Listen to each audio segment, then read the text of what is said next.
காற்றை கொஞ்சம் நிற்கச் சொன்னேன், கரண்ட் கொஞ்சம் கொடுக்கச் சொன்னேன் அப்படின்ற பாட்டோட இன்ஸ்பிரேஷன்ல ஒரு 14 வயசு பையன் தன்னோட கிராமத்துக்கு விண்மின் மூலியமா கரண்ட்டை உருவாக்கி கொடுத்திருக்காரு. இந்த ஒரு இன்சிடென்ட்டை பேஸ் பண்ணி ஒரு படமே எடுத்திருக்காங்க ஹாலிவுட்ல. இதெல்லாம் அந்த காலத்துல நடந்த கதையா இருக்கும், அதை இப்ப எடுத்திருப்பாங்க அப்படின்னு நினைச்சீங்கன்னா அதுதான் கிடையாது. அந்த காலம்லாம் போக தேவையில்ல. 1987 ஆப்பிரிக்கால மலாவி காசுங்கு அப்படின்ற ஒரு ஊர்ல பிறந்த இவர் பேரு வில்லியம்.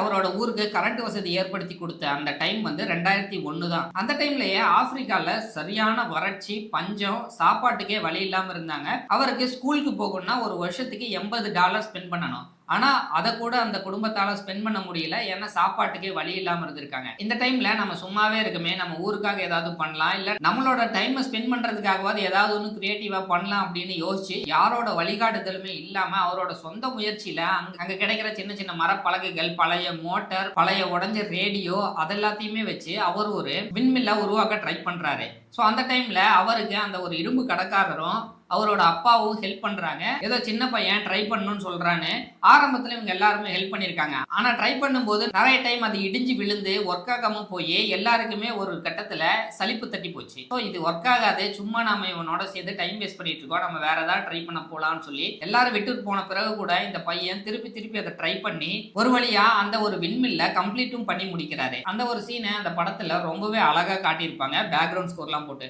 நம்ம இங்க பேக்ரவுண்ட் மியூசிக் எல்லாம் போட்டு காட்ட முடியாது இல்லையா? ஸோ அதனால ஆனா இந்த ஒரு ஸ்டோரி ரொம்பவே இன்ஸ்பைரிங்கா இருக்குது. 1950-60 காலகட்டங்கள்ல ஒரு மனிதனுக்கு உயிர் வாழ்றதுக்கு தேவையான அடிப்படை விஷயங்களே கிடைக்கல அப்படின்றது ஒரு பெருசா எந்த ஒரு ஆச்சரியத்தையுமே ஏற்படுத்தாது. ஆனா 2000 காலகட்டங்கள்லயே ஒரு மனிதனுக்கு தேவையான அடிப்படை தேவை கூட கிடைக்காம நிறைய கிராமங்கள் இருந்திருக்கு. ஆனா இன்னமும் இருக்குது அப்படின்றது ரொம்பவே ஆச்சரியப்பட வேண்டிய விஷயம் தான். அது இல்லாம அது எல்லாமே சீக்கிரமா பிக்ஸ் பண்ண வேண்டிய ஒரு விஷயமும் கூட. இந்த சமுதாயத்துல யாரோட சப்போர்ட்டுமே இல்லாம எத்தனை வில்லியம் உருவாயிட முடியும் சொல்லுங்க பார்க்கலாம். இந்த வில்லியம் காற்றாலை உருவாக்கிட்டு சக்சஸ்ஃபுல்லா அந்த கிராமத்துல ஃபங்க்ஷன் ஆகவும் வைக்கிறாரு. இது கவர்மெண்ட்டுக்கு தெரிஞ்சு அவரை கௌரவிக்கும் விதமா நிறைய அவார்ட்ஸ் கொடுத்திருக்காங்க. அது மட்டும் இல்லாம ஆப்பிரிக்கால டெட் அப்படின்னு ஒரு மாநாடு நடக்கும். அந்த மாநாடுலயே இவர் ரெப்ரசென்ட் பண்ணி பேசியிருக்காரு. இவரோட ஸ்டோரியை ஒரு படமா எடுத்திருக்காங்கன்னு சொன்னால அந்த படத்தோட பேரு காற்றை தன்வசப்படுத்திய சிறுவன். அது நான் தமிழ்ல சொல்றேன், இங்கிலீஷ்ல the boy who harnessed the wind. உங்களுக்கு டைம் கிடைச்சா இந்த படத்தை பாருங்க, ரொம்பவே இன்ஸ்பைரிங்கா இருக்கும். நான் சொன்ன இந்த ஸ்டோரி உங்களுக்கு யூஸ்ஃபுல்லா இருந்திருக்கும் நீங்க நினைச்சீங்கன்னா, நீங்க எப்பயுமே எந்த ஒரு டாஸ்கையுமே கூட சேர்ந்து பண்ற உங்களோட ஃப்ரெண்டுக்கு இந்த வீடியோவை நீங்க ஷேர் பண்ணி விட்டுட்டு நம்ம சேனல் அப்படியே ஃபாலோ பண்ணி சப்போர்ட் பண்ணுங்க.